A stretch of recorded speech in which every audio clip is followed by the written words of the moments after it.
భూమిపై పరమేశ్వరుడి దివ్య సాక్ష్యం, కోట్లాది భక్తుల పాలిట కొంగు బంగారం.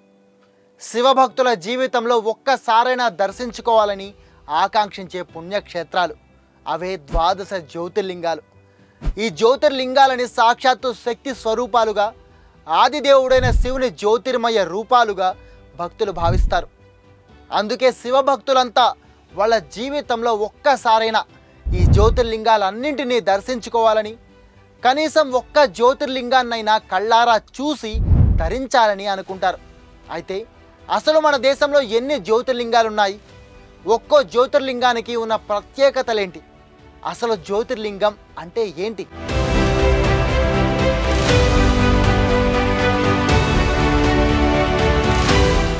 జ్యోతిర్లింగం అంటే శివుని కాంతి రూపమైన శివలింగం.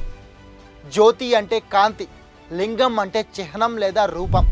శివపురాణం ప్రకారం శివుని ద్వాదశ రూపాలు అంటే 12 రూపాలకి ప్రతీకలుగా మొత్తం దేశంలో 12 జ్యోతిర్లింగాలు ఉన్నాయి. ఇవి అత్యంత పవిత్రమైనవిగా భావించబడతాయి. వీటిని దర్శించుకోవడం ద్వారా పాపాలు తొలగిపోయి మోక్షం లభిస్తుందని భక్తుల ప్రగాఢ విశ్వాసం. అయితే ఈ జ్యోతిర్లింగాలలో ప్రతి రూపానికి తనదైన ప్రత్యేకత, చరిత్ర ఉంది. మరి పదండి, ఆ పరమేశ్వరుడి మీదున్న భక్తితో ఈ ద్వాదశ జ్యోతిర్లింగాల గురించి తెలుసుకుందాం. హర హర మహాదేవ.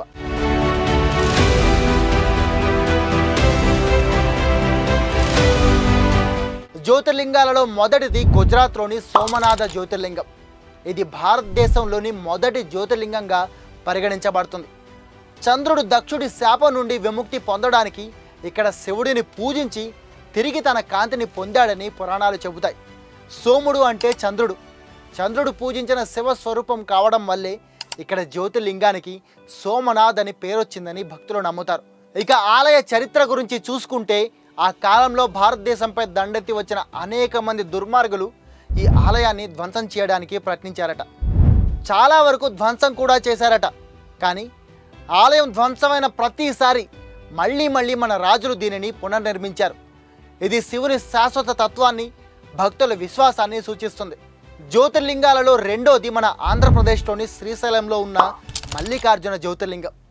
శ్రీశైలంలోని నల్లమల పర్వత శిఖరాలపై నెలకొన్న ఈ జ్యోతిర్లింగం శివపార్వతులు కలిసి భ్రమరాంబ మల్లికార్జునులుగా వెలసిన ఏకైక పవిత్ర క్షేత్రం.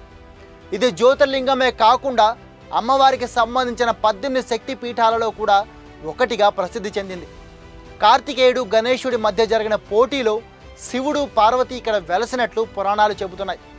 దీనిని దక్షిణ కైలాసం అని కూడా పిలుస్తారు. జ్యోతిర్లింగాలలో మూడోది మధ్యప్రదేశ్లోని ఉజ్జయినిలో ఉన్న మహాకాళేశ్వర జ్యోతిర్లింగం. ఈ జ్యోతిర్లింగం క్షిప్రా నది ఒడ్డున ఉంది. ఇది దక్షిణాభిముఖంగా ఉన్న ఏకైక జ్యోతిర్లింగం. ఇక్కడ శివలింగానికి నిర్వహించే భస్మ హారతి ప్రపంచవ్యాప్తంగా ప్రసిద్ధి చెందింది. ఇది ప్రతిరోజు ఉదయం 4 గంటలకు జరుగుతుంది. దుష్టుడైన దూషణుడు అనే రాక్షసుడిని సంహరించడానికి శివుడు ఇక్కడ ప్రత్యక్షమయ్యాడని భక్తుల నమ్మకం. 4వ జ్యోతిర్లింగం మధ్యప్రదేశ్లోనే ఉన్న ఓంకారేశ్వర జ్యోతిర్లింగం. నర్మదా నది మధ్యలోని మాంధాత ద్వీపంలో ఓం ఆకారంలో ఉంటుంది జ్యోతిర్లింగం. ఇక్కడ శివుడు ఓంకారేశ్వరుడు, అమలేశ్వరుడు అనే 2 రూపాలలో పూజించబడతాడు. వింధ్య పర్వతం శివుడిని పూజించి వరం కోరగా శివుడు ఇక్కడ లింగ రూపంలో వెలసినట్లు పండితులు చెబుతున్నారు. 5వ జ్యోతిర్లింగం ఉత్తరాఖండ్లోని కేదారనాథ్ జ్యోతిర్లింగం. హిమాలయాలలోని మందాకిని నది ఒడ్డున ఉన్న ఈ జ్యోతిర్లింగం ఎద్దు మూపురం ఆకారంలో ఉంటుంది. ఇది మిగిలిన అన్ని జ్యోతిర్లింగాలలో అత్యంత ఎత్తులో ఉన్న జ్యోతిర్లింగం. శీతాకాలంలో ఈ ప్రాంతం మొత్తం మంచుతో కప్పబడి ఉంటుంది. అందుకే ఈ జ్యోతిర్లింగ దర్శనం కేవలం సంవత్సరంలో కొన్ని నెలలు మాత్రమే చేసుకునే వీలుంటుంది. ఆ సమయంలో భక్తులు భారీ సంఖ్యలో ఈ ఆలయానికి వెళతారు. ఇక ఈ జ్యోతిర్లింగానికి సంబంధించి పురాణ కథలు చూసుకుంటే, మహాభారత యుద్ధంలో పాండవులు చేసిన పాపాలకు ప్రాయశ్చిత్తం చేసుకోవాలనే ఉద్దేశంతో శివ దర్శనం కోసం ప్రార్థించగా అప్పుడు ఆ పరమేశ్వరుడు ఇక్కడ వెలసి పాండవులకి వరమిచ్చాడని చెబుతారు. 6వ జ్యోతిర్లింగం భీమశంకర జ్యోతిర్లింగం. ఈ జ్యోతిర్లింగం మహారాష్ట్రలో ఉంది. పూణే సమీపంలోని సహ్యాద్రి పర్వత శ్రేణులలో భీమానది జన్మస్థానంలో ఈ జ్యోతిర్లింగం వెలసింది. ఇక్కడ శివలింగం నుండి నిత్యం నీరు ప్రవహిస్తూ ఉంటుందని భక్తులు నమ్ముతారు. భీముడు అనే రాక్షసుడిని సంహరించడానికి శివుడు ఇక్కడ వెలసినట్లు పురాణ కథల్లో ఉంది. 7వ జ్యోతిర్లింగం కాశీ విశ్వనాథ జ్యోతిర్లింగం. ఉత్తరప్రదేశ్లోని వారణాసిలో ఈ జ్యోతిర్లింగం ఉంది. గంగానది ఒడ్డున ఉన్న ఈ వారణాసి నగరం ప్రపంచంలోనే అత్యంత పురాతనమైన నగరంగా శాస్త్ర గ్రంథాలు చెబుతున్నాయి. కాశీ ఆలయాన్ని హిందూ చరిత్రలో అత్యంత పురాతనమైన ఆలయంగా హిందువులు భావిస్తుంటారు. అందుకే ఈ ప్రాంతాన్ని విశ్వ పాలక క్షేత్రంగా కూడా పిలుచుకుంటారు. ఇక ఈ ఆలయ చరిత్ర చూస్తే బ్రహ్మ విష్ణువుల మధ్య ఆధిపత్య పోరాటంలో శివుడు అగ్నిస్తంభంగా ఇక్కడ ప్రత్యక్షమయ్యాడని నమ్ముతారు భక్తులు. అలా ఏర్పాటైన అగ్నిస్తంభ విగ్రహాన్ని కాశీ విశ్వనాథుడిగా భక్తులు కొలుస్తుంటారు. జ్యోతిర్లింగాలలో 8వది మహారాష్ట్రలోని త్రయంబకేశ్వర జ్యోతిర్లింగం. నాసిక్ జిల్లాలో ఉన్న బ్రహ్మగిరి పర్వతం దగ్గర గోదావరి నది జన్మస్థానంలో ఈ జ్యోతిర్లింగం ఉంది. ఈ లింగం 3 భాగాలుగా విభజించబడి ఉంటుంది. ఈ 3 భాగాలు బ్రహ్మ విష్ణు మహేశ్వరులకు ప్రతీకలని భక్తులు నమ్ముతారు. ఇక ఈ జ్యోతిర్లింగం చరిత్ర గురించి మాట్లాడుకుంటే గోదావరి నది భూమిపైకి రావడానికి గౌతమి మహర్షి ఇక్కడ శివుడిని పూజించాడని, ఆయన పూజకు మెచ్చి గోదావరి నదిని సృష్టించడమే కాకుండా శివుడు కూడా ఇక్కడే జ్యోతిర్లింగ రూపంలో వెలిశాడని స్థల పురాణాలు చెబుతున్నాయి. 9వ జ్యోతిర్లింగం జార్ఖండ్లోని వైద్యనాథ జ్యోతిర్లింగం. జార్ఖండ్లోని దేవఘర్లో ఉన్న ఈ జ్యోతిర్లింగం ఉన్న ప్రాంతాన్ని చింతాభూమి అని కూడా భక్తులు పిలుచుకుంటారు. దీనికి కారణం ఇక్కడ జ్యోతిర్లింగ రూపంలో వెలసిన పరమశివుడు భక్తుల రోగాలను నయం చేస్తాడని, కోరికలను తీర్చి చింతలని తొలగిస్తాడని నమ్ముతారు భక్తులు. అందుకే చింతలను తీర్చే స్వామి కొలువైన ప్రాంతంగా చింతాభూమి అని పిలుచుకుంటారు.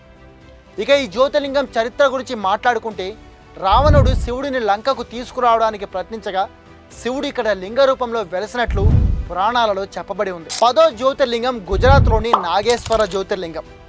ద్వారకా సమీపంలో ఉన్న ఈ జ్యోతిర్లింగం దుష్ట శక్తుల నుండి ప్రతికూలతల నుండి రక్షిస్తుందని భక్తుల నమ్మకం. ఈ జ్యోతిర్లింగం వెలసిన ప్రాంతాన్ని దారుకా వనం అని కూడా పిలుచుకుంటారు. దానికి కారణం ఈ ప్రాంతం చరిత్రలో ఉంది. దారుకి అనే రాక్షసి నుండి భక్తులను రక్షించడానికి శివుడు ఇక్కడ నాగేశ్వరుడిగా వెలిశాడని పురాణాలు చెబుతున్నాయి. దారుకని వధించిన ప్రాంతం కాబట్టి ఈ ప్రాంతానికి దారుకా వనం అని పేరొచ్చిందంటారు. తమిళనాడులోని రామేశ్వరం ప్రాంతంలో కొలువైన రామేశ్వర జ్యోతిర్లింగాన్ని 11వ జ్యోతిర్లింగంగా చెబుతారు. తమిళనాడులోని పాంబన్ ద్వీపంలో ఉన్న ఈ జ్యోతిర్లింగ క్షేత్రాన్ని దక్షిణ కాశీ అని కూడా పిలుస్తారు. ఈ జ్యోతిర్లింగ చరిత్ర రామాయణంతో ముడిపడి ఉంది. రావణుడిని సంహరించిన తరువాత రాముడు పాప సంహారం కోసం ఇక్కడ శివలింగాన్ని ప్రతిష్ఠించి పూజించినట్లు పురాణాలు చెబుతున్నాయి. మహారాష్ట్రలోని కృష్ణేశ్వర జ్యోతిర్లింగం ఆఖరి జ్యోతిర్లింగం. ఔరంగాబాద్ సమీపంలోని ఎల్లోరా గుహల దగ్గర ఉన్న ఈ జ్యోతిర్లింగం మొత్తం 12 జ్యోతిర్లింగాలలో చిన్నదిగా పరిగణించబడుతుంది. ఈ జ్యోతిర్లింగ చరిత్ర గురించి మాట్లాడుకుంటే కుష్మ అనే భక్తురాలు తన కొడుకును తిరిగి పొందడానికి ఇక్కడ శివుడిని పూజించగా శివుడు ఆమె భక్తికి మెచ్చి జ్యోతి స్వరూపంలో ఇక్కడ వెలసినట్లు పురాణాలు చెబుతున్నాయి. ఇవి మన దేశంలోని జ్యోతిర్లింగాలు. జ్యోతి స్వరూపంలో వెలసిన ఆ భోలా శంకరుడి శక్తిని, గొప్పతనాన్ని, మహత్యాన్ని తెలుసుకున్నారు కదా. ఎలా అనిపించింది? మరి ఈ జ్యోతిర్లింగాలలో మీరు ఎన్ని దర్శించుకున్నారు? లేదా ఏదైనా జ్యోతిర్లింగాన్ని దర్శించుకోబోతున్నారా? కామెంట్ చేసి చెప్పండి. అలాగే ఈ జ్యోతిర్లింగాలలో ఒక్కొక్క జ్యోతిర్లింగం గురించి వివరంగా తెలుసుకోవాలనుకున్నా కామెంట్ చేసి చెప్పండి. ఖచ్చితంగా ఒక్కో జ్యోతిర్లింగంపై ఒక్కో వీడియో చేసి మీకు అందిస్తాం. ఆ పరమేశ్వరుడి కృప మీ అందరిపై ఉండాలని మనస్ఫూర్తిగా కోరుకుంటూ సెలవు.